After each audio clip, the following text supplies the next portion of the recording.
రే మావా, ఈ సబ్బు వాడితే నేను మహేష్ బాబులా మారిపోతానా? ఆ క్రీమ్ రాస్తే తమన్నాలా మెరిసిపోతానా అని మీకు డౌట్ ఉందా? అయితే మీకు బ్యాడ్ న్యూస్. మన చర్మం రంగును డిసైడ్ చేసేది సబ్బు కాదు మావో, మెలనిన్. ఇది మన డిఎన్ఏలోనే ఉంటుంది. మనం వాడే సోప్స్ కేవలం పైన ఉన్న దుమ్ముని, ట్యాన్ని మాత్రమే తీస్తాయి, కానీ లోపలున్న రంగుల ఫ్యాక్టరీని మార్చలేవు.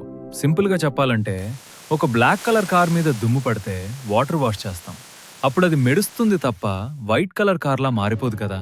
మన ఫేస్ వాష్ కూడా అంతే, జస్ట్ క్లీనింగ్, నో వైట్నింగ్. ఒకవేళ నిజంగా ఆ యాడ్స్లో చూపించినట్టు క్రీమ్ రాస్తే తెల్లగా అయిపోతే ఈ పాటికి ఆఫ్రికాలో అందరూ ఇంగ్లాండ్ వాళ్ళలాగా మారిపోయి ఉండేవారు కదా మావో. ఇక్కడే లాజిక్ మిస్ అయ్యాం. సో రంగు మార్చడం కోసం డబ్బులు వేస్ట్ చేయకండి, ఎందుకంటే డబ్బులు ఎవరికి ఊరికే రావు. తెల్లగా ఉండటం ముఖ్యం కాదు మావో, హెల్దీగా మెరుస్తూ ఉండటం ముఖ్యం. ఉన్న రంగుతో హ్యాపీగా ఉండండి. సబ్స్క్రైబ్ చేసుకోండి.